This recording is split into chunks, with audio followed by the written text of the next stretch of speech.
বৃষ্টির দিনে গরম গরম খিচুড়ি খেতে কার না ভালো লাগে। অনেক বেশি শান্তির একটা খাবার। বৃষ্টির দিনে রিমঝিম বৃষ্টি পড়ছে আর আপনি ল্যাটকা খিচুড়ির সাথে একদম কষানো মাংস খাচ্ছেন, ভাবেন তো কত শান্তি।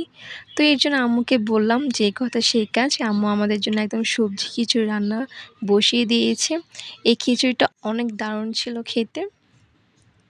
বাহিরে এত সুন্দর একটা ওয়েদার, সাথে খিচুড়ি আর যদি হয় ঘুম, তাহলে তো কথাই নেই। শুনাই সোহাগে পেয়ে গেলাম। তো আম্মু হচ্ছে খিচুড়ি রান্নার সময় একটু এই জিনিসটা দিয়েছে। এটা তেমন কিছুই না, তেঁতুল গুলিয়ে সাথে একটু লবণ দিয়ে কিছুক্ষণ রেখে এটা দিয়ে দিবেন, তাহলে টক ফ্লেভার আসবে। এটা খেতে কিন্তু সত্যি অনেক বেশি মজা।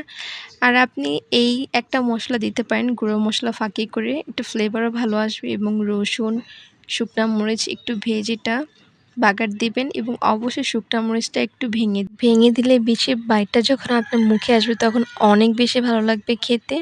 যাই হোক, এখন আমরা একটু বেগুন ভাজবো। গরম গরম বেগুন ভাজা খেতে অনেক ভালো লাগে, যেহেতু আমরা সরিষার তেল দিয়েই রান্না করি। আর হ্যাঁ, ভিডিও কিন্তু শুধুমাত্র আপনার জন্যই করা। কেমন লাগলো অবশ্যই আপনার মতামত আমাদেরকে জানাবেন এবং আমাদের পাশেই থাকবেন। লাইক, কমেন্ট এবং সাবস্ক্রাইব করবেন। তো আমাদের খিচুড়ি হচ্ছে এরকম আমরা পরিবেশন করব এখন। সাথে ছিল একদম কষানো মুরগির মাংস এবং সালাদ, আর শেষে ছিল আচার। সো কেমন লাগলো আজকের ভিডিওটি অবশ্যই জানাবেন।